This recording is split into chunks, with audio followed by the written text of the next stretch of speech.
Y él me dijo: mira, Daniel, estas palabras están cerradas y selladas hasta el tiempo del fin, hasta el tiempo del cumplimiento.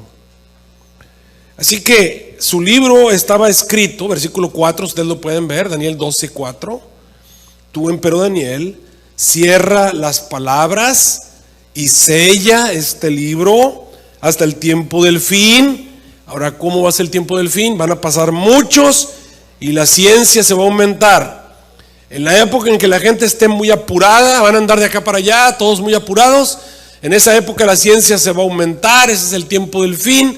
Tu libro está cerrado y está sellado para el tiempo del fin. Obviamente esta profecía nos está hablando de lo que iba a ocurrir cuando este libro, que estaba cerrado, se abriera. Vimos que tiene que ver con profecías selladas, como las profecías del libro de Daniel, que estaban selladas para el tiempo del fin. Ahora, ¿por qué nos envió al capítulo 12 el libro de Daniel? Bueno, cuando Daniel escribió el capítulo 12, todo su libro, Daniel se enfrenta a la última parte de su profecía, y el capítulo 12 del libro de Daniel comienza con una serie de maravillas. ¿Qué dije? Comienza con una serie de ¿qué? Maravillas. Vamos a ver las maravillas con detenimiento. Obviamente vamos a hablar acerca de las profecías cerradas y selladas que tienen que ver con el libro de Daniel. Las maravillas son que el Señor le dijo, para empezar, a Daniel que su libro se iba a abrir. ¿Cuándo se iba a abrir su libro? El tiempo del fin. ¿Y cuándo era el tiempo del fin? Cuando se aumentara la ciencia, ¿verdad? El Señor le dijo, tu libro está cerrado y sellado y se va a abrir ¿cuándo? Tiempo del fin. Entonces podemos decir que el libro de Daniel iba a ser abierto en el tiempo del fin. La gente lo iba a entender. Esto es algo importante. El que yo te diga que el libro de Daniel se iba a entender en el tiempo del fin. Porque cuando ustedes estudian teología y ustedes estudian historia, se van a dar cuenta que realmente el libro de Daniel era un libro no entendido. Era un libro cerrado. Era un libro sellado. Aunque a nosotros nos parezca increíble, la gente, por ejemplo, del tiempo de Jesús, no entendía el libro de Daniel. Los sacerdotes no entendían el libro de Daniel. Los apóstoles tampoco entendían el libro de Daniel. Los primeros padres del cristianismo tampoco entendieron el libro de Daniel. Vino en la Edad Media y podemos decir los luteranos, los protestantes no entendían el libro de Daniel. El decir que en el tiempo del fin el libro de Daniel iba a entenderse es algo. Así que en el tiempo del fin el libro de Daniel iba a ser un librito no cerrado, sino un librito abierto. El ángel que desciende del cielo trae en su mano un librito ¿cómo? Abierto. Por eso aparece el arco iris. Se está cumpliendo una promesa relativa a un librito que iba a estar cerrado y sellado hasta el tiempo del fin. Llegó el tiempo del fin, el librito se abrió. Así que se está cumpliendo una promesa. Pero veamos, el libro de Daniel se iba a abrir. ¿Qué más dijo el Señor que iba a ocurrir? Estamos en Daniel capítulo 12. En aquel tiempo, dice el capítulo 12, versículo 1. En aquel tiempo se levantará Miguel, el gran príncipe que está a favor de los hijos de tu pueblo, y será tiempo de angustia cual nunca fue desde que hubo gente hasta entonces. Esas son las plagas, obviamente. Está cayendo la sexta trompeta. Se acaba de acabar la gracia y Satanás, los demonios han sido sueltos y está viniendo la destrucción de la que hablamos ayer. Es el tiempo de angustia cual nunca ha habido sobre la tierra, ni será otro después de ese. Dice, pero en aquel tiempo será libertado tu pueblo. El momento en el que Dios liberta a los seres humanos es su segunda venida. Todos los que se encuentran escritos en el libro. Y muchos de los que duermen en el polvo de la tierra serán despertados, unos para vida eterna y otros para vergüenza y confusión perpetua. Y los entendidos resplandecerán como el resplandor del firmamento, y los que enseñan la justicia a la multitud como las estrellas a perpetua eternidad. Así que Daniel, tú cierra tu libro y séllalo hasta el tiempo del fin. Van a pasar muchos y se va a multiplicar la ciencia. Entonces pongamos las cosas en orden. El libro de Daniel se iba a abrir porque iba a ser el tiempo del fin, alguien lo iba a entender, y entonces se iba a levantar Miguel. Cuando Miguel se levanta quiere decir que ya se acabó la gracia, ya nadie más se puede salvar. Es el tiempo de angustia con nunca habido. El tiempo de angustia obviamente es las plagas, el tiempo de angustia tal como le decimos. En aquel tiempo será libertado tu pueblo, porque el Señor Jesús va a regresar por segunda vez. Los que duermen en el polvo de la tierra serán despertados. Esa es la resurrección de los muertos. Y los que enseñan la justicia van a resplandecer como las estrellas a perpetua eternidad. Esa es la glorificación. Estas son las maravillas. Versículo 5. Ubiquémonos todos en Daniel 12:5 y notemos la conversación o la visión que Daniel estaba observando. Y yo, Daniel, miré, dice el versículo 5, y he aquí había dos personas, uno a esta parte de la orilla del río y otro a la otra orilla del río. Daniel ve a dos personas, está el río, y ve a una persona de este lado y ve a otra persona del otro lado. Y están platicando entre sí con el río en medio. Y están platicando. Y dijo uno, el versículo 6, uno de los que estaba en la orilla, dijo al varón vestido de lienzos que estaba parado o estaba sobre las aguas del río. Tenemos a dos varones, uno parado a un lado del río, otro parado al otro lado del río, y tenemos a un varón vestido de lienzos que está en medio del río. Ese varón vestido de lienzos está allí, y uno de ellos le pregunta al varón vestido de lienzos: ¿cuándo van a venir estas maravillas? ¿Cuándo vendrán estas maravillas? ¿Cuándo vienen? A todos nos interesan estas maravillas, ¿no es cierto? Porque estas maravillas comienzan cuando Daniel se abre. ¿Para cuándo estaba cerrado el libro de Daniel? Para el tiempo del fin. El Señor le dijo que su libro se iba a abrir. Eso tiene que ocurrir. Y después de eso se tiene que levantar Miguel, se acaba la gracia. Después de eso tiene que venir el tiempo de angustia que nunca ha habido. Después de eso tiene que ser libertado tu pueblo, la segunda venida de Cristo. Después de eso tienen que venir la resurrección de los muertos. Y luego los que enseñan la justicia van a resplandecer como las estrellas a perpetua eternidad, para siempre. Y la pregunta es: ¿hasta cuándo? ¿Cuándo van a venir estas maravillas? Estas maravillas que están aquí, ¿cuándo van a ocurrir? ¿Y cuál es la respuesta? La respuesta viene a través de un juramento. ¿Se acuerdan de Apocalipsis 10? Apocalipsis 10, el ángel fuerte levantó su mano al cielo y juró en nombre del Creador. Hizo un juramento, ¿se acuerdan? Y dijo que el trompeta, el misterio de Dios iba a consumar. Pero veamos lo que dice este varón vestido de lienzos. ¿Cuándo se ve el fin de estas maravillas? Versículo 7, ubíquense todos ahí. Estoy en Daniel 12:7.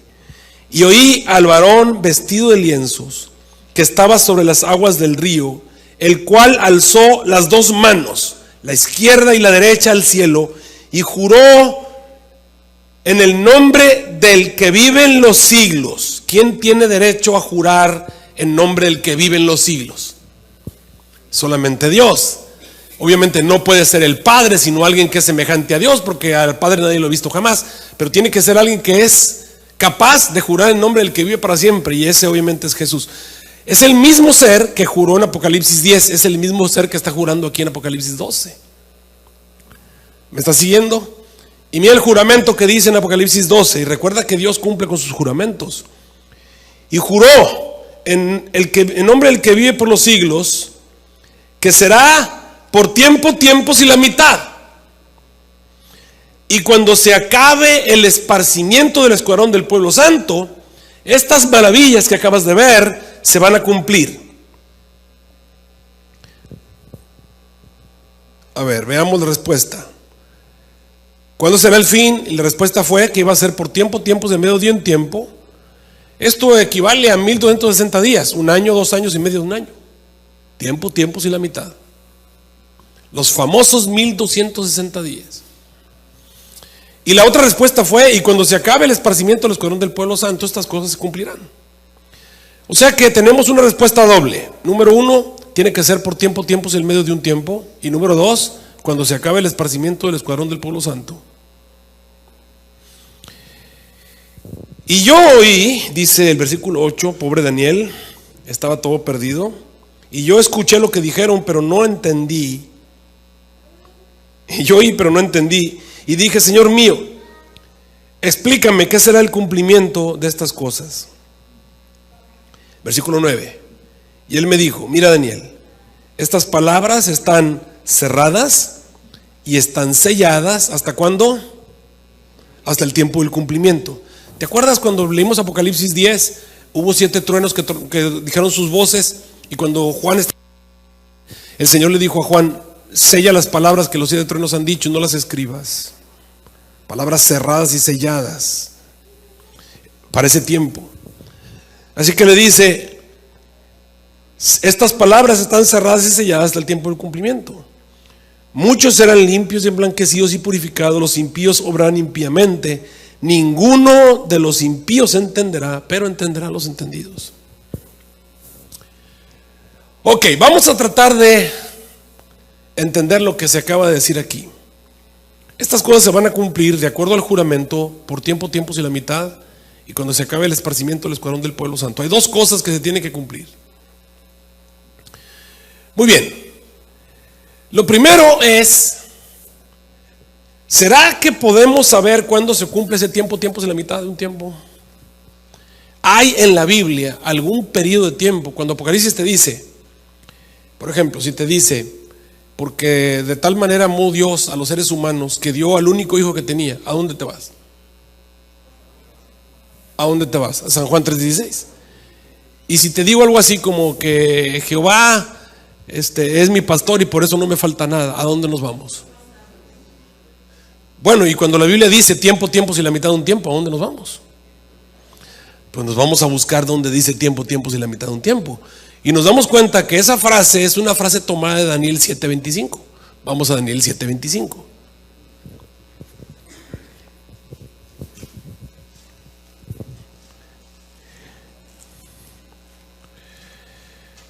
Cuando nos vamos a Daniel 7:25, encontramos la frase de la que estamos hablando. Vamos a ver, dice Daniel 7:25: y hablará palabras contra el Altísimo, y a los santos del Altísimo quebrantará, y pensará en cambiar los tiempos y la ley, y serán entregados en su mano por tiempo, tiempos y el medio de un tiempo.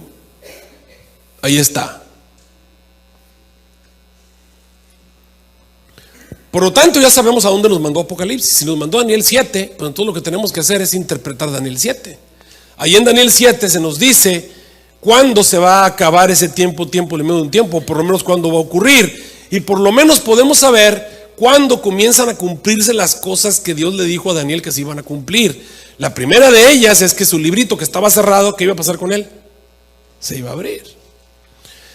Así que vamos a interpretar entonces Daniel capítulo 7. Daniel capítulo 7 comienza con unas bestias saliendo del agua. ¿Cuántas dije? Unas bestias, no dije cuántas, solamente dije que eran unas bestias. Son 4 bestias saliendo de el agua. Estamos en Daniel 7 versículo 1.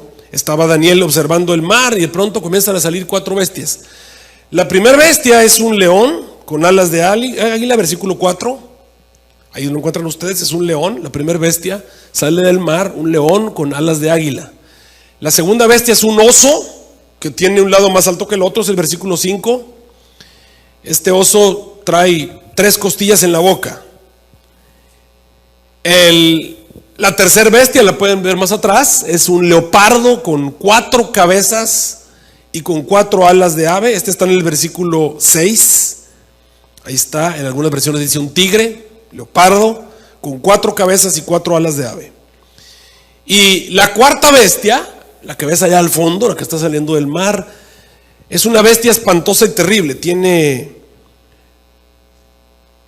de acuerdo a la Biblia 7 cabezas y 10 cuernos. Vamos a verla en el versículo 7 y la vamos leyendo. Daniel 7:7. Después de esto yo miraba en las visiones de la noche, y aquí la cuarta bestia, espantosa y terrible, en gran manera fuerte, la cual tenía unos dientes grandes de hierro, devoraba y desmenuzaba las obras, hollaba con sus pies, y era muy diferente de todas las bestias que habían sido antes que ella, y tenía 10 cuernos. Dice el versículo 8: estando yo contemplando los cuernos, he aquí otro cuerno pequeño comenzó a subir entre los 10 cuernos. Delante de él fueron arrancados 3 cuernos de los primeros. Y aquí este cuerno tenía ojos como ojos de hombre, una boca que hablaba grandezas. Muy bien, vamos a ver. estamos confundidos porque tenemos una serie de cosas que están ocurriendo, especialmente esa bestia espantosa y terrible que tiene 10 cuernos y que de pronto sale otro cuerno pequeño entre ellos y derriba 3 de los primeros. ¿Qué quiere decir todo esto? Entonces Daniel se acerca a un ayudante ahí en el cielo, en la visión, versículo 16, Daniel 7:16, y va a preguntar, 16 y 17, Daniel 7, 16 y 17. Me acerqué a uno de los que ayudaban y le pregunté la verdad acerca de todo esto. Y él me declaró la interpretación de las cosas y dijo: estas grandes bestias, las cuales son 4. ¿Cuántas son las bestias, hermanos? 4. Son 4 reinos que se van a levantar sobre toda la tierra. 4 reyes que se van a levantar sobre toda la tierra. Podemos decir piece of cake, o sea, pedacito de pastel. Está muy fácil. El mismo ángel o ayudante que está allí le dice a Daniel: mira, estas 4 bestias, el león, el oso, el leopardo y la bestia espantosa que están allí, representan 4 reyes que se van a levantar sobre la tierra. La frase levantarse sobre la tierra no es sobre un pedacito de la tierra, sino levantarse sobre toda la tierra. ¿Cómo le llamamos a un rey que gobierna sobre toda la tierra? Le llamamos un imperio, un emperador, alguien que ha dominado muchos otros reinos. Bueno, 4 imperios, y cuando pensamos en eso, desde la época de Daniel, antes de Daniel hubo otros imperios mundiales, pero de Daniel, del año 600 antes de Cristo hasta nuestros días, hace 2600 años, en ese periodo de 2600 años, en realidad solamente ha habido 4 imperios mundiales. Así que es un pedazo de pastel. 4 imperios mundiales. El imperio mundial, por supuesto, está representado por ese oso, ese león con alas de águila. Ese león con alas de águila, por supuesto, representa el imperio que estaba vigente cuando Daniel estaba vivo. Estoy hablando del imperio que en el 605 ya comenzó a reinar hasta el 538. Es sin duda alguna el imperio de Babilonia. Ahora, el león con alas de águila era el símbolo de Babilonia. Recuerdan que les puse una fotografía de los leones que estaban en la entrada de Babilonia. Así que Babilonia está bien representada por un león con alas de águila. Ese es el primer reino. Después de Babilonia, Babilonia cayó y por supuesto surgió un segundo reino, en este caso el oso, que tenía un lado más alto que el otro y que tenía 3 costillas en la boca. Comienza a reinar en el 538 cuando el rey Belsasar fue destruido. Recuerdan la noche de la escritura en la pared. Y el reino de Medo-Persia llegó hasta el año 339 a.C. Estoy hablando del imperio Medo-Persa. Las 3 costillas en la boca, los teólogos han dicho que son víctimas previas antes de Babilonia. Algunos lo identifican como Egipto, Libia y Etiopía, los países previos que fueron destruidos. La tercer bestia, que es un tigre o un leopardo, con 4 cabezas y 4 alas de ave, obviamente representa el imperio que venció a los medos y los persas. Es el imperio griego que inició en el año 339 y se extendió hasta el año 158 antes de Cristo. Y entonces Daniel viene y le pregunta al ángel acerca de la 4ª bestia. Para eso vamos a ir a ver lo que dice Daniel capítulo 7, versículo 19. Estamos en Daniel 7, 19. Entonces, dice Daniel, tuve deseos de saber la verdad acerca de la 4ª bestia. ¿De qué bestia estamos hablando? 4ª bestia.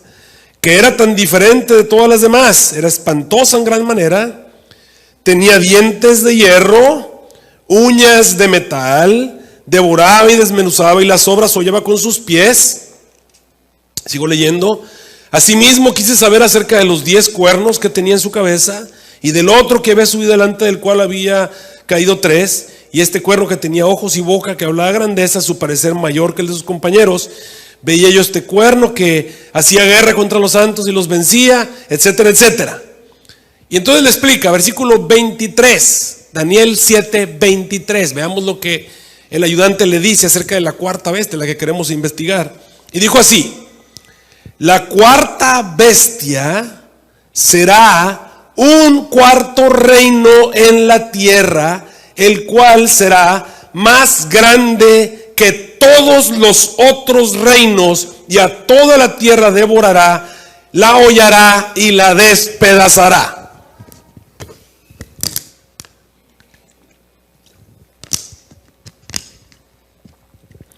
Si la interpretación había sido un pedazo de pastel, esto es un flan. Esto está ahora sí que facilito, porque el ayudante le dijo a Daniel que la cuarta bestia es un cuarto reino en la tierra que iba a ser más grande que los otros reinos. Y eso un neófito en historia lo sabe. Una persona que no sabe nada de historia, lo único que tiene que hacer es buscar en la historia y buscar el reino más grande, el reino más poderoso que ha existido. El reino más poderoso de todos los reinos que alguna vez se ha levantado sobre la tierra es, sin lugar a duda, sin discusión alguna, Roma. Roma comienza a reinar desde el año 158 antes de Cristo, o sea, casi 160 años antes de Cristo, y se extiende 476 después de Cristo. Estamos hablando de un reino que existió por más de 600 años. O sea, más de medio milenio gobernó el planeta Tierra. Y gobernó el planeta Tierra con una extensión increíble. Los ejércitos del Imperio Romano conquistaron todo lo que había por conquistar. Básicamente no llegaron a donde no había civilización. Es el único lugar donde no llegaron. Cuando ustedes ven, por ejemplo, un mapa de Europa en ese tiempo, Roma era todo lo verde. Aquí hemos dividido en países, pero en ese tiempo no había más que un solo país. Todo lo que tú ves verde era Roma. Había un dicho entre Roma: todos los caminos llevan a Roma, dando a entender que Roma era donde había. Y si te habías salido del camino es porque ya estabas fuera de la civilización y obviamente ya no estabas en Roma. Roma había construido todos los caminos, y todos los caminos donde tú anduvieras era Roma. Así que Roma era el país más poderoso de la tierra, es el imperio más poderoso de la tierra. Y allí te falta todavía África, porque toda la parte norte de África y Arabia también formaban parte del imperio romano. Es el imperio más grande, el imperio más poderoso, el imperio más trascendental que alguna vez ha existido en la tierra. Así que si te quieres pelear por los otros tres reinos, allá tú, pero el cuarto reino es muy fácil de entenderlo, es Roma. Estamos hablando de Roma aquí. Y ya llegamos hasta el año 538.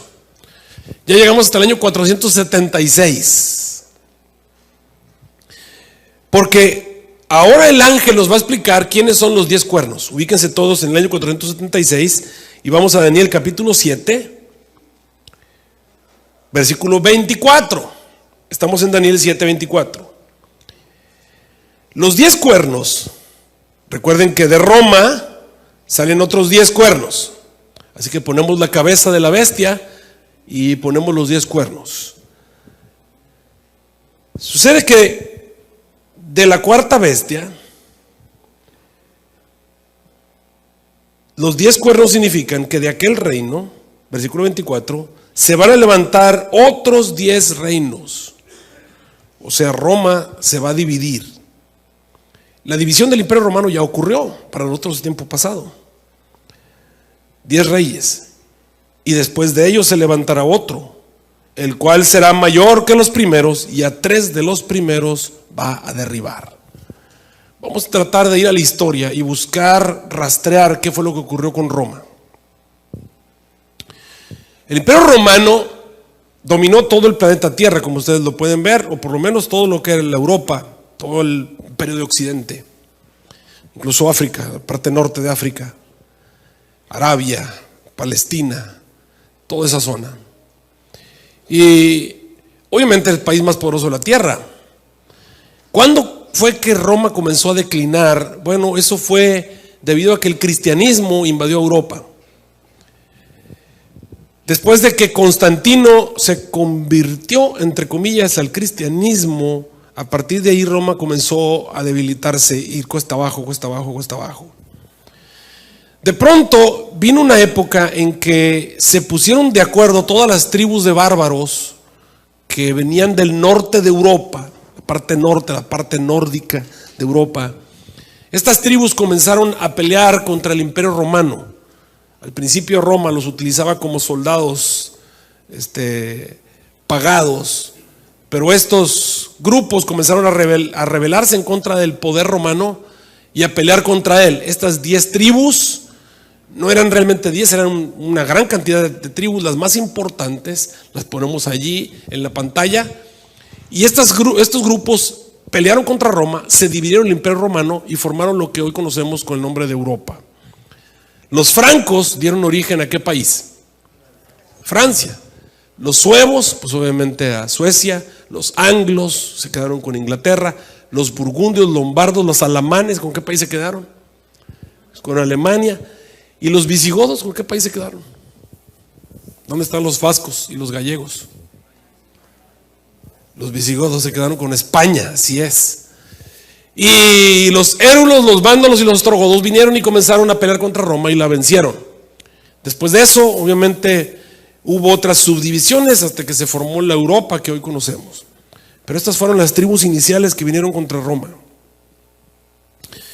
Ahora, el ángel nos dijo que ese cuerno pequeño que tenía ojos y boca, que surge y derriba a 3 de los primeros.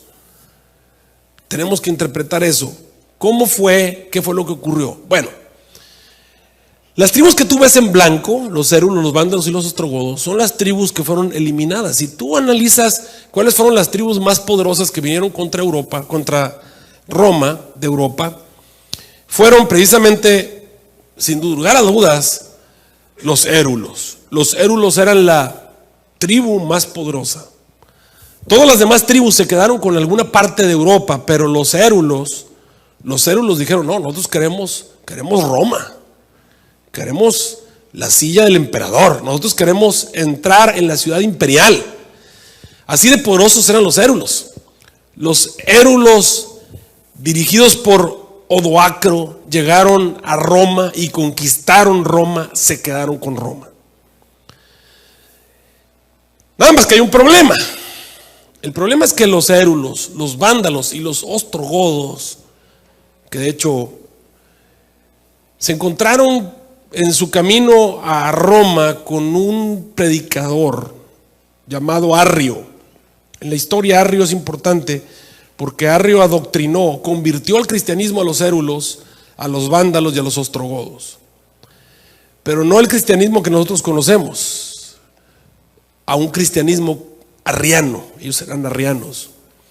Eso quiere decir que no creían en Jesús así como nosotros. Ellos más bien creían en Jesús como un ser creado. Así lo veían a Jesús. A Arrio se le llamaba el hereje del Ponto, porque él era del Ponto, Italia. Arrio adoctrinó a estas tribus. Cuando los érulos conquistan Roma, los érulos se encuentran con un fenómeno. Sucede que el obispo de Roma había llegado a ser un político más. El obispo de Roma había sido pastor del clero romano, había sido pastor del emperador romano, y el obispo de Roma se consideraba más una figura pública que un pastor en realidad. Durante su vida había llegado a estar acostumbrado al poder, estar acostumbrado a los círculos de poder y estar acostumbrado al gobierno. Y de pronto el gobierno es derrocado y en su lugar asciende un rey que él no lo reconoce como pastor. Los érulos no veían al obispo de Roma como su hermano, lo veían más bien como un hereje. Y esto le causaba una gran incomodidad al obispo de Roma, que era cristiano entre comillas. El obispo de Roma quería derrocar a Odoacro, quería quitárselo de encima. Y entonces comenzó a escribir cartas, empezó a mandar cartas. Estoy contando esa historia. Lo primero que hizo fue mandarle una carta al emperador del Oriente, que todavía estaba funcionando. Le mandó unas cartas a Justiniano, pidiéndole que le ayudara a pelear en contra de los érulos y se los quitara de encima. Mándame a Belisario. Belisario era un general que todavía Justiniano tenía. Recuerden que el imperio de Roma se había dividido en la época de Valente y Valentino, se había dividido en dos, el reino del occidente y el reino del oriente. Se había dividido, el reino del oriente se había quedado en Constantinopla y el reino del occidente obviamente en Roma. Cuando Roma cayó, el obispo de Roma comienza a pedirle al emperador del oriente, en este caso a Justiniano, que le mandara a Belisario para que peleara y le quitara de encima a los érulos. Pero entonces el emperador del oriente, en este caso Justiniano, le dijo al obispo de Roma: yo no puedo pelear con los érulos, son demasiado fuertes, me van a vencer, no puedo pelear con ellos. Pero si tú me consigues algún aliado, y si me consigues alguna de las tribus que están ahí arriba, que ya se quedaron con algo del gobierno, si los puedes convencer de que te ayuden, entonces yo voy a pelear juntamente contigo. El obispo de Roma comenzó a mover los hilos, invitó a Roma al rey de los francos. El rey de los francos, un señor llamado Clodoveo, toda su historia, llegó a ver al obispo de Roma. Cuando el obispo de Roma se encontró con él, Clodoveo se pone de rodillas delante del obispo de Roma y le dice: tú eres, obviamente en francés, le dijo: tú eres el obispo de los obispos. En francés antiguo le dijo: tú eres papa. Desde entonces al obispo de Roma le decimos el papa, porque Clodoveo, el rey de los francos, le llamó así, le dijo: tú eres el obispo de obispos. Mis ejércitos están a tu disposición para lo que tú los necesites. En ese momento los francos ofrecieron su ayuda al obispo de Roma. Ahora el obispo de Roma le manda a decir a Justiniano que ya tenía los francos para pelear en contra de los érulos. Así que Belisario, el general de Justiniano, viene hacia Roma y los francos se le unen, y los ejércitos de los francos y los ejércitos de Belisario se unen para pelear en contra de los érulos. Ahora veamos un poquito más de historia. Ustedes pueden ver cómo los érulos estaban en Italia, los visigodos en la parte de España, los suevos, los vándalos estaban con Egipto. Lo que ocurrió fue: los érulos fueron derrotados en el año 518 después de Cristo. En el año 518 los érulos fueron vencidos. Cuando los vándalos que estaban en Egipto se dieron cuenta de lo que el obispo de Roma había hecho, que había aniquilado a sus hermanos de fe, porque ellos también eran arrianos, los vándalos tomaron la determinación de exterminar a todos los seguidores del obispo de Roma, y se vinieron desde África, viajando hacia, obviamente por la tierra prometida, y pasaron, por donde pasaban, iban hacia Roma. Por donde pasaban iban destruyendo, quemando, robando y destruyendo todo lo que se encontraba a cualquier seguidor del obispo de Roma. A eso le llamamos haciendo vandalismo, ¿no? Por eso hasta el día de hoy hablamos de la palabra vandalismo. Los vándalos vienen hacia Europa destruyendo. El obispo de Roma se escandaliza, y entonces Belisario y los francos se van a encontrarse con los vándalos, con los cuales estuvieron peleando durante 2 años. En ese periodo de tiempo, como los ejércitos de Belisario, los ejércitos de Francia no estaban más en Roma, estaban peleando contra los vándalos, llegaron entonces los ostrogodos. Llegaron a Roma, dirigidos por Alarico, Genserico y todos terminados en Ico, ¿verdad? Es un montón ahí. Okay. Estos vinieron y conquistaron Roma. También eran arrianos. Para el caso, en el año 520, los vándalos fueron exterminados. Y entonces Belisario y los francos regresaron a Roma para pelear en contra de los ostrogodos, a los cuales expulsaron de Roma en el año 538 después de Cristo. Cuando los ostrogodos fueron expulsados finalmente de Roma, el gobierno pasó a manos del obispo de Roma. El obispo de Roma se convirtió a partir de ese momento en el poder político de Roma.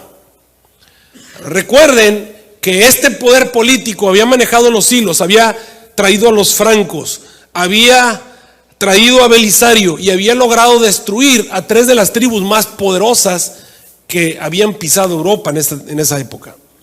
A partir de ese momento, el terror o el respeto hacia el obispo de Roma pasó hacia todas las demás tribus del mundo, y a partir de ese momento el obispo de Roma se convierte en el líder del planeta Tierra. Y comienza lo que en la historia le llamamos la Edad Media o la Edad Oscura, la edad cuando el obispo de Roma comenzó a dominar el planeta Tierra. Eso es historia. Veamos lo que la Biblia nos dice al respecto. Estamos en Daniel capítulo 7, versículo 24. Los 10 cuernos significan que de aquel reino se va a levantar 10 reyes, y después de ellos se levantará otro, el cual será mayor que los primeros, y a 3 de los primeros derribará. Ya sabemos quién es ese cuerno pequeño que tenía ojos y boca. Esos ojos indican inteligencia, y boca que habla grandezas. Versículo 25. Ya sabemos que es el obispo de Roma. Y este obispo de Roma, obviamente, hablará palabras contra el Altísimo. Los demás países estaban pensando en gobiernos de la tierra, pero este poder no piensa tanto en gobiernos de la tierra. Se levanta contra el Altísimo, contra el Dios del cielo, porque el obispo de Roma también piensa en ser gobernante del cielo, no nomás de la tierra. Así que hablará palabras contra el Altísimo. Y a los santos del Altísimo quebrantará. ¿Persiguió el papado a los cristianos? Sí, a través de la Inquisición mató más de 40 millones de personas en Europa. Y pensará en cambiar los tiempos y la ley. Cambió el papado los tiempos. Tú y yo vivimos en el año 2017, ¿de acuerdo a qué calendario? De acuerdo al calendario gregoriano. Porque este calendario en el que tú y yo estamos viviendo fue inventado por un papa llamado Gregorio. Así que cambia los tiempos. Ya no estamos bajo los años judíos, estamos bajo los años del papado, año 2017.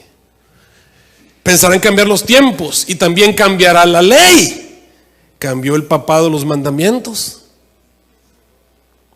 Sí, cuando tú vas y tomas el catecismo, te das cuenta que en el catecismo no está el segundo mandamiento de la ley de Dios, que dice que no debes hacerte imágenes. No existe.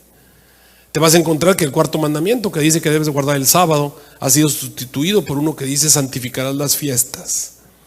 Y como sacaron un mandamiento, nomás debería haber 9 mandamientos, pero para que haya 10, el 10º mandamiento, que nos dice que no debemos codiciar, lo dividieron en 2 y no pusieron no codiciarás cosas, y luego pusieron no codiciarás la mujer de tu prójimo, como separando codiciar en 2 para que pudiera haber 10 mandamientos. Pensará en cambiar los tiempos y la ley. ¿Y qué más dice la Biblia que iba a hacer? Y serán entregados en su mano, o sea, van a dominar el planeta Tierra por tiempos y la mitad de un tiempo. El papado comienza a gobernar la tierra desde el año 538, y si le sumas tiempos y la mitad, tiempo es un año, 360 días en aquella época.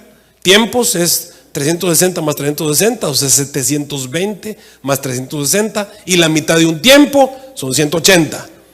En total 1260. Si le sumas al año 538 día por año 1260 años, te lleva al año de 1798. En 1798, de hecho aquí está el momento en que Alarico y Genserico entran en Roma, pero bueno, en 1798 el general Berthier, que era un general de Napoleón Bonaparte, francés, fue enviado a tomar prisionero al Papa Pío VI. Ahora recordemos, ¿cuál fue la tribu que le ayudó al papado a subir al poder? Los francos. ¿Y a qué tribu pertenecía Berthier? A los francos. Fueron los francos los que le ayudaron al papado a ascender al poder, y fueron los francos los que le ayudaron al papado, los que ayudaron para que el papado finalmente fuera depuesto. Llegaron, tomaron prisionero al Papa Pío VI, confiscaron sus territorios y acabaron con su poder temporal. El Papa Pío VI muere en prisión Y en ese momento el papado deja de gobernar el planeta Tierra. Por lo tanto, ya sabemos más o menos cuándo ocurre el tiempo y la mitad de un tiempo. Regresemos a lo que nos ocupa. 1798 es 1800. 1790, 1800. Finales del siglo XVIII, principios del siglo XIX. Siglo XIX, principios del siglo XIX. ¿Qué fue lo que Dios dijo?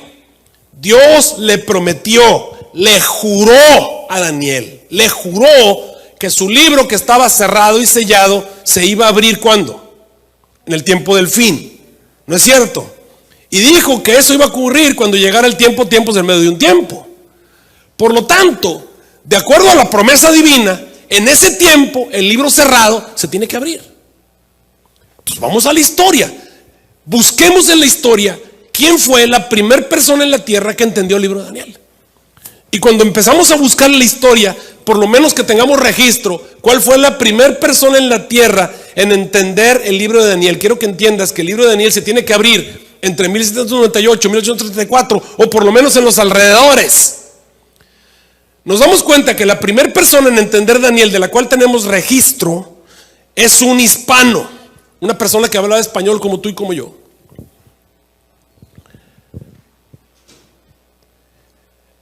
Aunque usted no lo crea, sí, hablaba español. De hecho es compatriota de su pastor. Se llamaba Manuel Lacunza. Era un sacerdote jesuita chileno. Y obviamente tenía que ser un sacerdote, porque en esa época nadie tenía acceso a la Biblia. No había Biblias, y la que se encontró Manuel Lacunza estaba encadenada en una pared, así que era bien difícil leer la Biblia.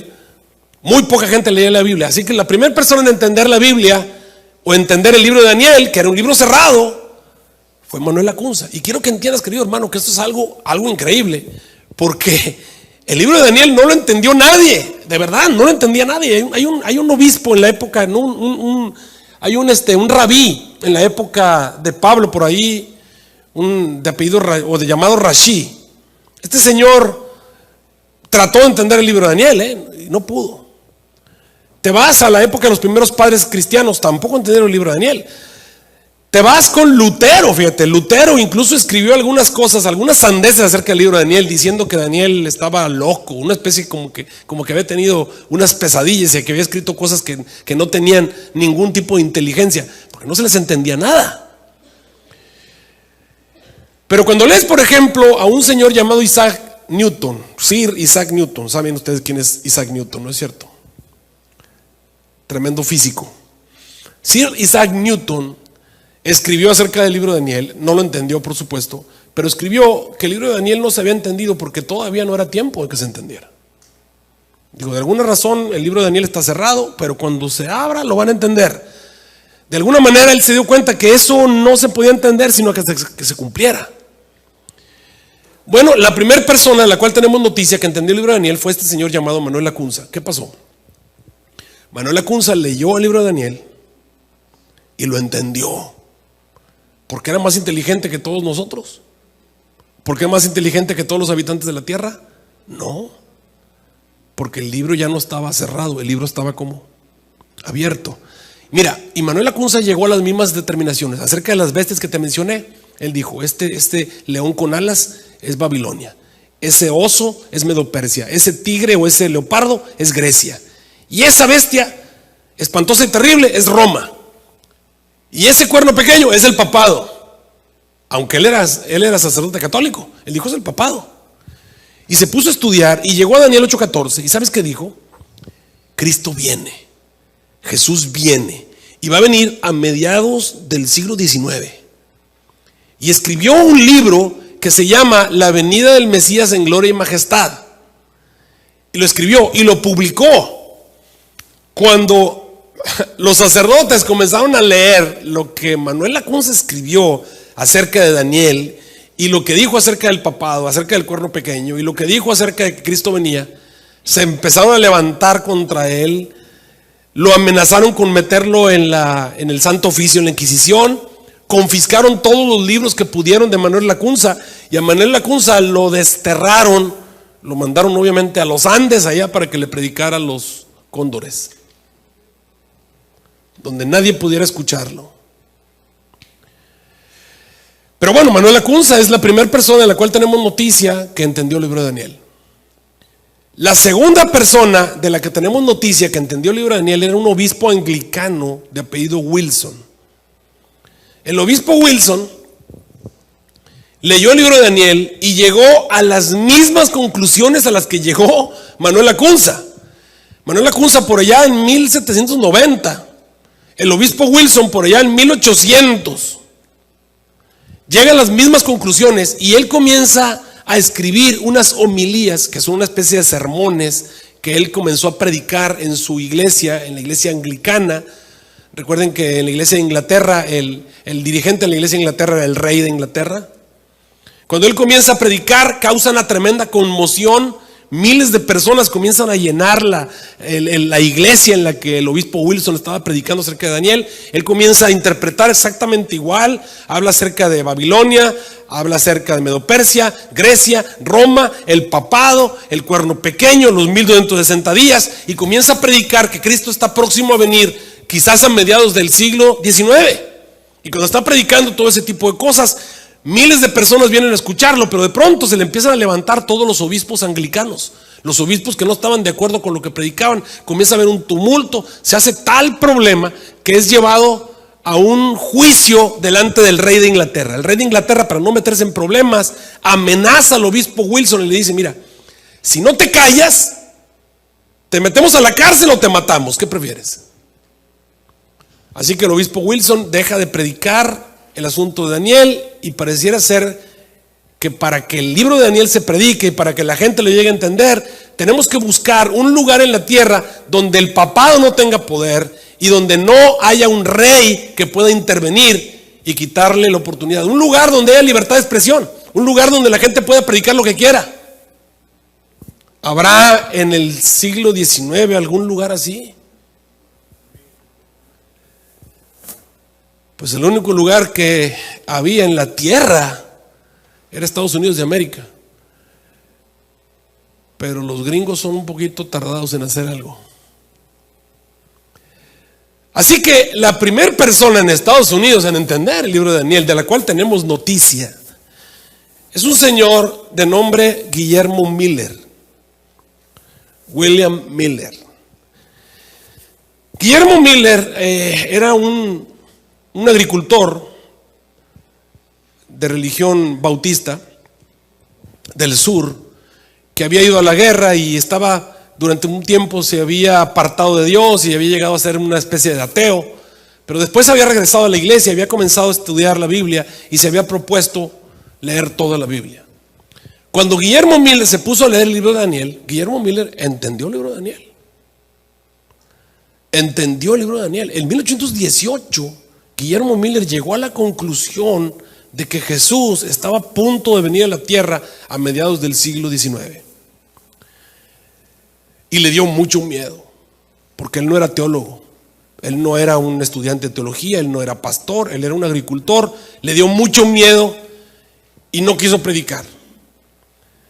Durante 10 años, Guillermo Miller estudió y reestudió y volvió a estudiar y siguió estudiando el libro de Daniel, y cada vez llegaba, se convencía más de que lo que estaba entendiendo, así como lo había estudiado, era correcto. Y había un fuego adentro de él que le decía: ve, dilo al mundo, ve, dilo al mundo. Hasta hay un libro que se llama Ve y dilo al mundo, y últimamente salió una película que se llama igual, Ve y dilo al mundo. Pero Guillermo Miller no quería, le daba miedo, no quería predicar. Estuvo luchando con la convicción del Espíritu Santo de que tenía que predicarlo durante 10 años. ¿Cuánto tiempo dije que estuvo predicando? 10 años. Finalmente, en 1828, 10 años después, 1828, ya Guillermo Miller no pudo más. Se fue por ahí a un bosquecito que estaba cerca de su casa y se puso a orar, y ahora sí que orar a grito abierto. ¿Y cómo sabemos lo que dijo? Porque su hija lo escuchó. Sucede que Guillermo Miller estaba por ahí orando y empezó a discutir con Dios así en voz alta y le dijo: Señor, está bien, voy a predicar, pero con la condición de que vengan y me inviten. Si alguien viene y me invita específicamente que yo predique estas cosas, entonces voy y las predico. Él estaba seguro que nunca lo iban a invitar, porque nunca lo habían invitado a predicar, y mucho menos invitaron a predicar de ese asunto de Daniel. Así que con esa pasó su responsabilidad y se la pasó a Dios y le dijo: si me invitan, voy. Eso le dijo el Señor. En ese momento su hija oyó la oración, porque su hija venía por él, oyó lo que estaba diciendo, encontró y dice: papá, te vienen a buscar. Guillermo Miller se levantó y siguió a su hija y encontró que en su casa estaba ahí un caballo y estaba su sobrino. Cuando llegó a ver a su sobrino le dice: tío, sucede que no tenemos quien nos predique este domingo y hemos decidido que tú vengas a predicarnos todas esas cosas raras que has estudiado acerca de Daniel. Ven a predicarnos. Obviamente Guillermo Miller se fue hacia el bosque tratando de decirle: Señor, no quiero hacer el trato. No se pudo echar para atrás.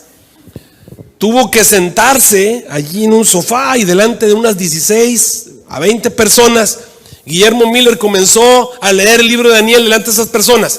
Y a medida que Guillermo Miller leía el libro de Daniel, los que estaban escuchando a Guillermo Miller veían Daniel, levantaban la cabeza y miraban a Guillermo Miller. Miraban a Daniel y miraban a Guillermo Miller. ¿Sabes por qué? Porque le estaban entendiendo. Es que Guillermo Miller era muy bueno para explicar. Es que esas personas eran muy inteligentes, más inteligentes que Martín Lutero, más inteligentes que los apóstoles, más inteligentes que Isaac Newton. No, lo que pasa es que el libro de Daniel ya era un libro cerrado. ¿Cómo estaba el libro?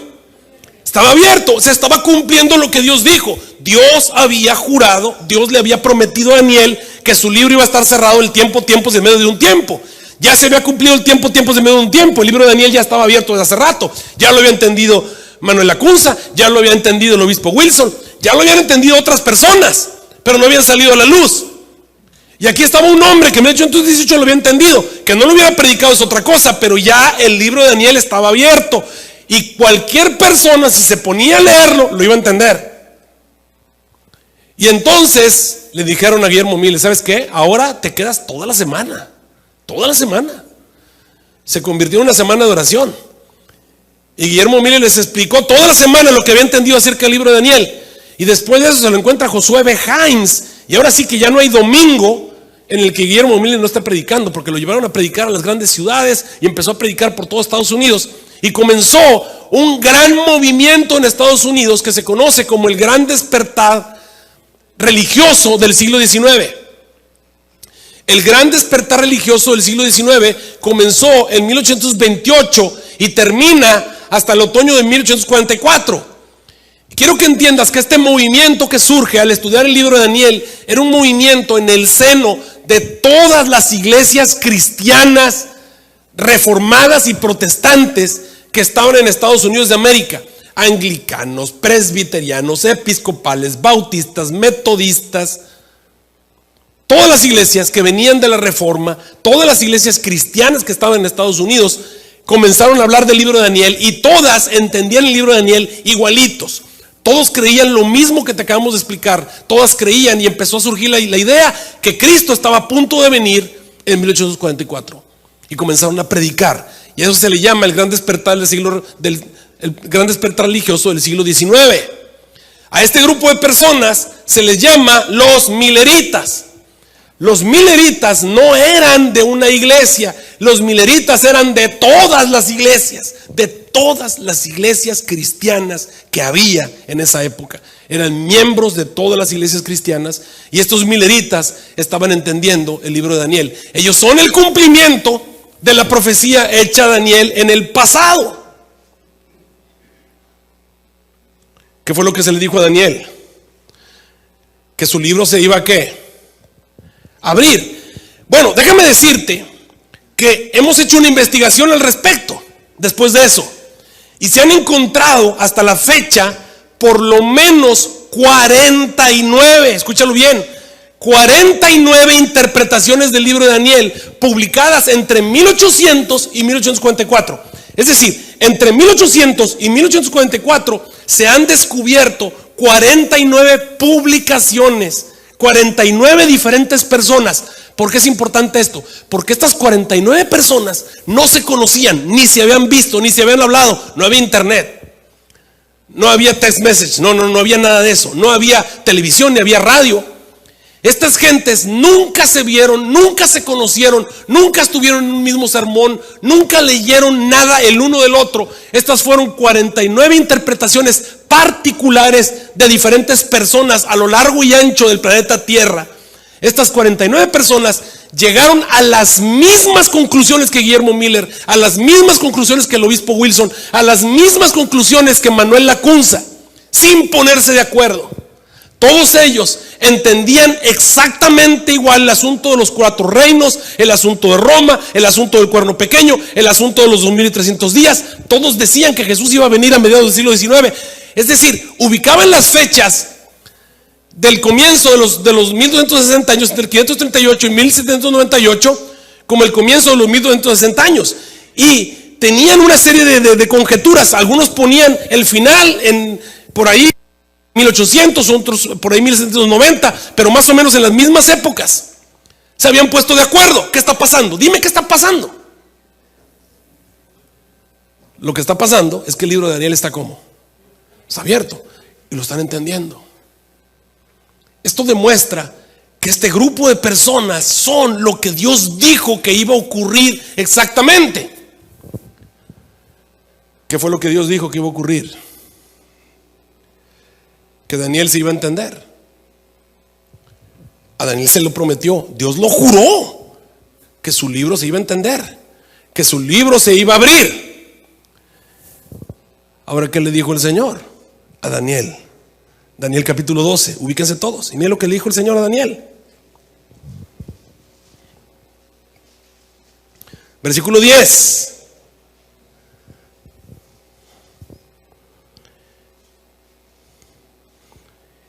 Mira Daniel, desde el 9, Daniel 12, 9. Mira Daniel, estas palabras, Daniel, están cerradas y selladas hasta el tiempo del cumplimiento. Muchos serán limpios, Daniel, y emblanquecidos y purificados. Los impíos obrarán impíamente, pero mira lo que el Señor le dice: ninguno de los impíos entenderá. Ninguno de los impíos va a entender tu libro, ningún impío lo va a entender. Los que lo entiendan, pero lo van a entender los entendidos. ¿Quién dijo el Señor que lo iba a entender? Los entendidos.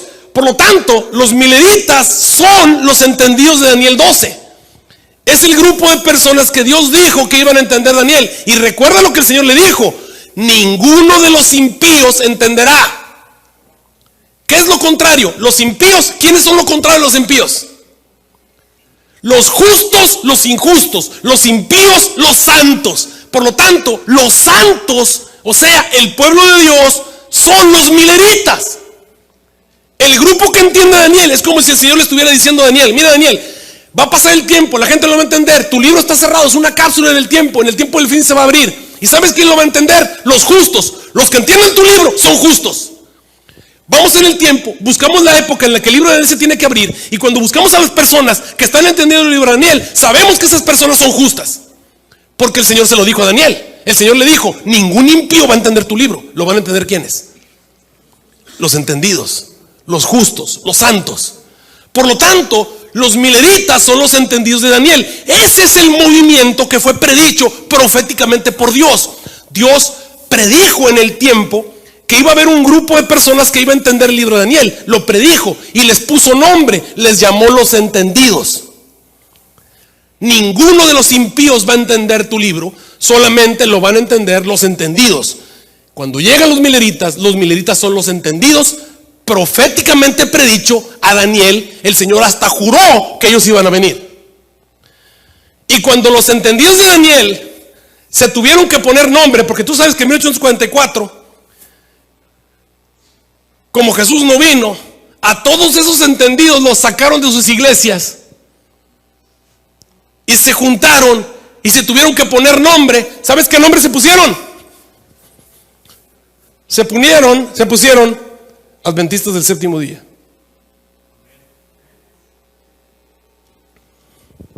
Pero Dios no se quedó allí al hablar acerca de los entendidos.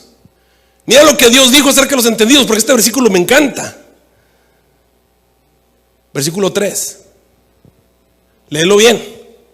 Daniel 12:3. Y los entendidos. ¿Quiénes son los entendidos? Dime el nombre. ¿Quiénes son? Los milenitas, ¿les quieres decir así? ¿Cómo se pusieron? Los adventistas del séptimo día.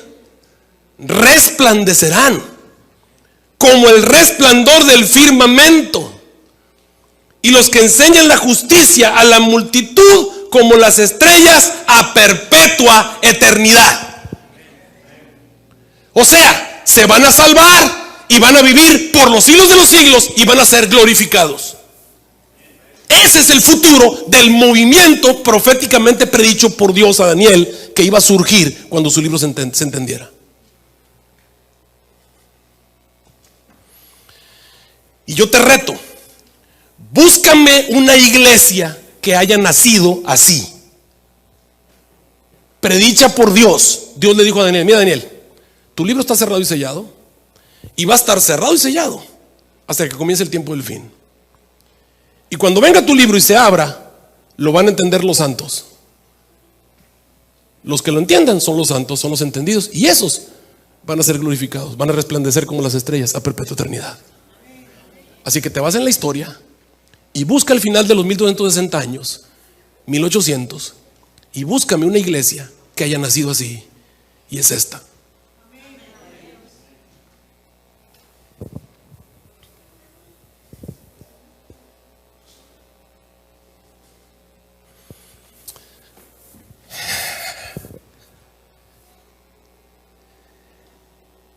Pero empezamos en Apocalipsis 10. Vamos a Apocalipsis 10.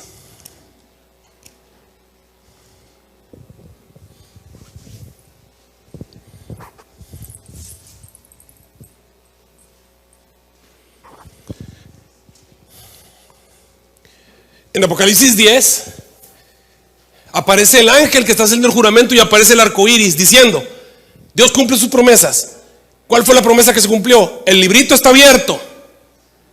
El librito que estaba cerrado está abierto.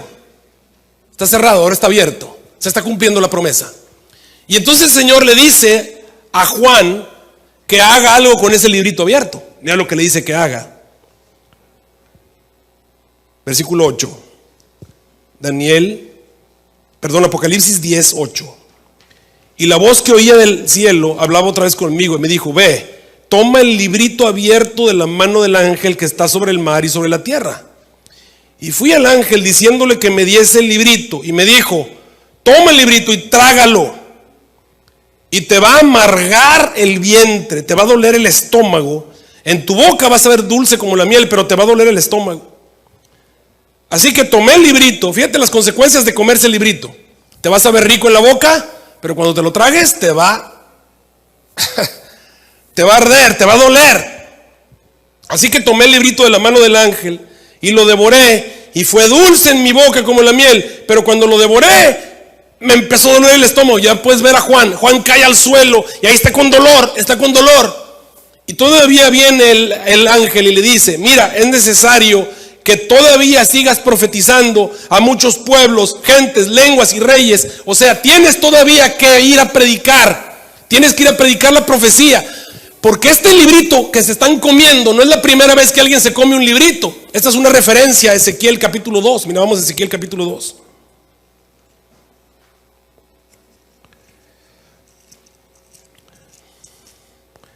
En Ezequiel capítulo 2, el Señor, cuando llama a Ezequiel, le pide que haga exactamente lo mismo, que se coma un libro.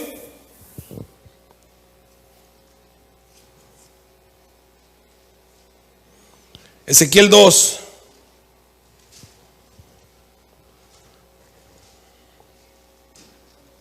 Versículo 8 al 10. Mas tú, hijo de hombre, oye lo que te he hablado. No seas tú rebelde como la casa rebelde que abre tu boca. Dice el versículo 8, y come lo que te voy a dar. Versículo 9, y miré y aquí una mano fue enviada, y en ella estaba un libro, un rollo de libro. ¿Qué cosa traía en la mano? Un libro. Y extendió delante de mí, y estaba escrito por delante y detrás, y había escritas endechas y lamentaciones y ayes, capítulo 3, versículo 1. Y me dijo: hijo de hombre, cómetelo, come lo que encuentres, come este rollo, ve y habla a la casa de Israel. Y abrí mi boca y me hizo comer aquel rollo, versículo 3, y me dijo: hijo de hombre, haz que tu vientre coma este rollo, hinche tus entrañas con este rollo que yo te doy. Y lo comí y fue en mi boca dulce como qué. Eso no es una referencia a eso. ¿Qué representaba comer el rollo? Representaba una responsabilidad. ¿Entiendes lo que te estoy dando? Lo estás comiendo, va a ser parte de tu vida y ahora tienes que ir a predicarla. Nada más que en San Juan hubo un problemita, le supo dulce en la boca, pero luego ¿qué pasó? Le amargó el vientre y se cae al suelo y está ya dolorido y se le dice: ey, tienes que levantarte y tienes que ir y tienes que predicar a muchos pueblos, gente, lenguas y reyes, o sea, a todos, el 4 siempre es totalidad. Tienes que ir a predicar. Esa es la responsabilidad que Dios le está dando. ¿A quién? A los que se comieron el libro, a los que entendieron el libro, o sea, a los mileritas, o sea, a los adventistas del séptimo día. Y obviamente estamos en guerra. Tenemos que cumplir con una misión. Tenemos que predicar a toda nación, tribu, lengua y pueblo. Y Satanás se ha dado cuenta y ha comenzado a hacer guerra contra nosotros. Y ya no tengo tiempo para seguirte predicando. Pero solamente te voy a decir algo para que veas de qué estoy hablando. Tengo sonido, ¿verdad? Déjame poner el fondo musical.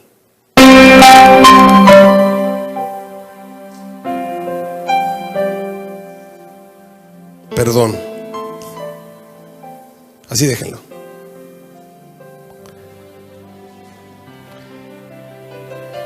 Te voy a poner una lista aquí al frente.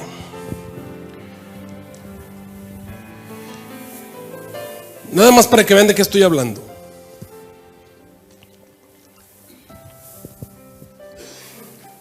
Esa es una lista que conseguí en internet. Me puse a buscar un historiador.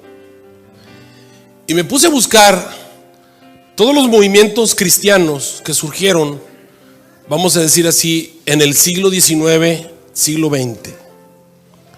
En la forma en la que el historiador los ve o cómo lo vieron. Y todo lo que es en color negro, todo lo que tú ves en color negro, son las fechas que así venían del historiador. Yo agregué las azules y las amarillas, obviamente. Esas las puse yo. Y esa es una especie de estudio, nada más para que te des cuenta de lo que está pasando. Analiza, por favor.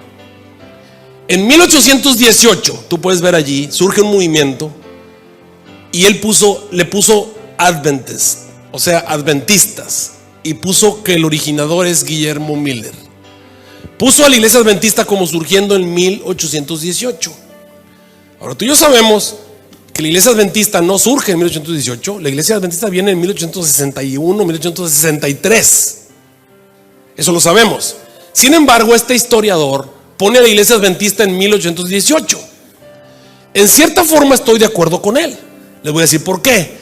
Porque en 1818 fue que Guillermo Miller, que es el primer adventista, ¿estás de acuerdo conmigo?, llegó a entender el libro de Daniel. Así que él dice, sí, en ese tiempo no se llamaba adventista, se llamaba milerita, pero ese es el inicio de la iglesia adventista. Así que él nos pone en 1818, correcto. Fíjate bien.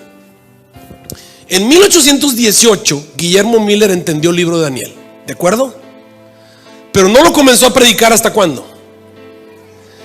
10 años después, 1828. ¿Te acuerdas qué pasó cuando Manuel Lacunza comenzó a predicar Daniel y escribió un libro? Vinieron, vamos a decir así, la iglesia de Roma, el Santo Oficio, tomaron prisionero a Manuel Lacunza, lo mandaron a los Andes, confiscaron sus libros, acallaron su voz. Cuando el obispo Wilson en Inglaterra comenzó a predicar el libro de Daniel, se le levantaron todos los obispos y el rey lo mandó traer y acabó con la predicación del obispo Wilson. Pero cuando Guillermo Miller comenzó a predicar en 1828, Guillermo Miller, recuérdate, se sentó delante de 16 o 20 personas.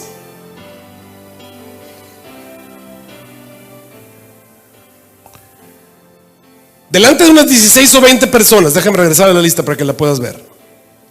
Cuando estaba ahí delante de esas personas, la gente miraba el libro de Daniel, miraba a Guillermo Miller, miraba el libro de Daniel, miraba a Guillermo Miller. Bueno, mi teoría es que en ese lugar estaba un demonio, un ángel caído. Uno de los que están en el abismo, estaba por ahí un demonio.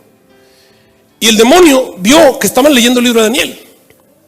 Y vio que la gente estaba entendiendo el libro de Daniel. Ya los demonios habían tenido problemas en Chile y habían tenido problemas en Inglaterra, pero ahora tenían a un hombre que estaba en Estados Unidos que estaba entendiendo el libro de Daniel. Y yo imagino que este demonio fue y se subió en su nave y se fue al abismo, pero a toda velocidad. Y cuando llega al abismo se presenta con el demonio ahí de la puerta y le dice: tengo que ver al jefe. Entonces lo hacen pasar delante de Satanás y cuando llega le dice: su malignidad. Ahí hay un tipo que está leyendo el libro de Daniel.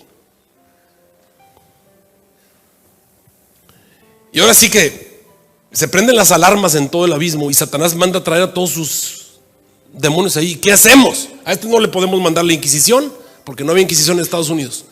No le podemos mandar al rey porque no había rey en Estados Unidos. ¿Qué hacemos con él? Y mira lo que ocurrió. Lo que ocurrió fue que el año siguiente, acuérdate que él comenzó a predicar en 1828. Bueno, en 1829, a 300 millas de distancia donde estaba Guillermo Miller, surge un tipo que se llama José Smith. Y empieza a decir y empieza a predicar que a él se le apareció un ángel llamado Moroni, el ángel, que le dijo que había unas tabletas de oro escondidas aquí en Estados Unidos, que Jesús había venido a América y que había una tribu perdida del pueblo de Israel que estaba acá en Estados Unidos. Y comienza a predicar. Y ahora la gente tiene dos opciones en el menú: escuchar a un loco que está diciendo que Jesús viene, o escuchar a otro que dice que Jesús vino aquí a América. Y por si fuera poco, recuerda que viene el chasco en 1844 y en 1848 surgen las hermanas Fox, los golpes misteriosos, que es el espiritismo moderno. ¿Me estás siguiendo hasta ahí? Vinieron de todo el mundo. Es la época en la que sube Douglas Home, Madame Blavatsky, y que es una bruja, y todo el surgimiento de los grandes espiritistas del siglo XIX. Bueno, en 1852, mira, vamos a ponernos antes del 52, 1851, 1800, búscate la lista. En 1851, había una muchachita entre el grupo de los Milleritas llamada Elena G. de White, que tenía visiones. El Señor se le aparece en visión. ¿Y sabes lo que le dijo a Elena G. de White? Le dijo: ustedes tienen que levantarse y vayan de casa en casa hasta la última casa, de puerta en puerta hasta la última puerta. Hay una cita muy famosa, 1851. Ve de casa en casa hasta la última casa, de puerta en puerta hasta la última puerta, llevando el mensaje del regreso de Cristo. Vayan y prediquen, vayan y prediquen. Pues entonces, mientras se ponían de acuerdo los adventistas, mientras hacemos un avance territorial, nos ponemos de acuerdo. En 1852, menos de 3 meses después de que el NG de White dio el consejo, surge un grupo que se llaman Testigos de Jehová. ¿Y qué crees que hacen los Testigos de Jehová? Va de puerta en puerta hasta la última puerta y de casa en casa hasta la última casa, pero llevando un mensaje muy diferente, y tienen una actitud muy diferente a la que debe tener un verdadero cristiano. Y luego avanzamos. Mira, en 1863, ahí no está, pero ubícate en la fecha, 1863, es la misma época en la que se funda la iglesia. En 1863 el Señor tiene otra visión con el linaje de White y le dice: mira, ok, se tardaron de ir en casa hasta la última casa y de puerta en puerta hasta la última puerta, pero ¿saben lo que pueden hacer? Funden orfanatorios, centros de beneficencia, partan el pan con el hambriento, metan al desnudo en la casa, hagan obras de caridad, y de esa manera la gente va a ser atraída al evangelio y ustedes van a poder predicarles. No, pero eso cuesta dinero. Y mientras se ponen de acuerdo cómo lo vamos a hacer, y mientras se ponen a ver qué vamos a hacer, o dónde podemos poner un centro comunitario y cómo lo hacemos, y mientras estamos pensando lo que vamos a hacer, En 1865, como un año después de que recibió la visión la hermana White, surge un movimiento que se llama Ejército de Salvación. ¿Y qué crees que hacen los del Ejército de Salvación?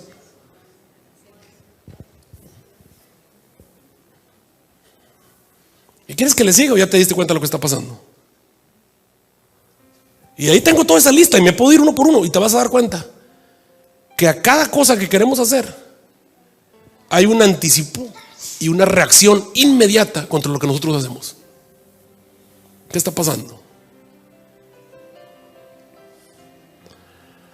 Lo que está pasando es que nos están comiendo el mandado. Alguien nos está haciendo guerra. Y para acabarla de molar, al llegar 1900, siglo XX, surge la obra maestra del engaño de Satanás. Y lo que tenemos es un pueblo adventista adormecido, debilitado, mundano, desganado,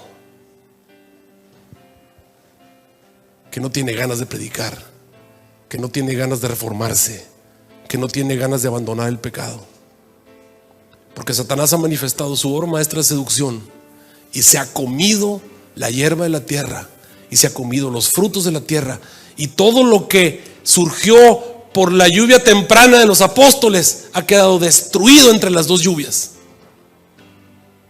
por el ejército que se ha levantado contra nosotros. Ay de los moradores de la tierra a causa de las 3 voces de trompeta que van a tocar.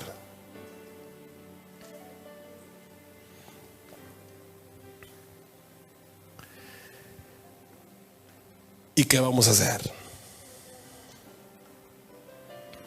¿Te acuerdas el consejo de Joel en la 5ª trompeta? Cuando fuimos a Joel. Es tiempo de reformarse, es tiempo de revivarse, es tiempo de rasgar el corazón y no solamente los vestidos. Es tiempo de caer de rodillas delante de Dios. Es tiempo de despertarse de alguna manera, en esforzarse por levantarse del veneno adormecedor, para que el Espíritu Santo pueda ser enviado, la lluvia temprana y tardía como el principio, para que sea restituido todo lo que este ejército se comió, para que podamos predicar con poder, para que podamos llevar adelante su obra, para que podamos terminar la obra que se nos encomendó. Predica a toda nación, tribu, lengua y pueblo. Pero me duele mucho el estómago. No importa, tienes que levantarte. Esa es la orden que Dios nos ha dado. Y no tenemos nada que temer en el futuro, a menos que se nos olvide la forma en la que Dios ha obrado con su pueblo en el pasado. No tenemos nada que temer, porque el Señor Jesús dijo que Él estará con nosotros todos los días, aún hasta el fin del mundo. Esta noche quiero hacer una invitación doble. Yo voy a cantar un himno aquí, y la pregunta es: ¿quién es tu Dios? ¿Quién es? ¿Son los dioses de este mundo a los cuales dedicas el tiempo? ¿O quieres que Jesús sea tu Dios? ¿A quién le debes tu lealtad? ¿A quién le entregas tu vida? Déjame decirte que la iglesia adventista no es una iglesia en realidad. Somos un movimiento. Quiere decir que hay adventistas en todas las iglesias de la tierra. Así surgimos. Surgimos de entre todos. Mañana te voy a explicar un poquito. No, el viernes te voy a explicar un poquito más de esto. Hemos surgido de todos. Y en todas las iglesias hay verdaderos hijos de Dios. Tengo muchas ovejas, dijo el Señor, que no están en este redil, a las cuales me conviene traer para que seamos un rebaño y un pastor. Y mis ovejas oyen mi voz. ¿Y qué? Y la conocen. Esta noche el Rey de Reyes y Señor de Señores te está invitando a tomar una decisión a seguirle. Tú puedes ver, estaba predicho el surgimiento de este movimiento. ¿Sabes para qué fue llamada la iglesia adventista? La iglesia adventista fue llamada para que escapara al poder de la 5ª trompeta. ¿Te acuerdas? Les fue ordenado que no los matasen, sino que los atormentasen 5 meses, ¿te acuerdas? Y les pueden hacer daño a todos, menos a quienes no les iban a hacer daño. ¿A quiénes? A los que tuvieran el sello de Dios en sus frentes. Dios llamó a existir a la iglesia adventista para que esa iglesia escapara al poder de la quinta trompeta y que ese grupo de personas hiciera llover otra vez. Esa es la razón por la cual fue creado ese movimiento. Un grupo de personas que escapan al poder de la quinta trompeta, al poder de los demonios que han salido del abismo. Un grupo de personas que hacen que vuelva a caer la lluvia temprana y tardía sobre la tierra. Un grupo de personas que escapan a ese poder por el poder de Dios y la fe en su palabra. Esta noche el Señor Jesús te está invitando a ser parte de ese pueblo, a ser parte de ese pueblo. ¿Quién es tu Señor? ¿A quién quieres servir? ¿A quién vas a seguir?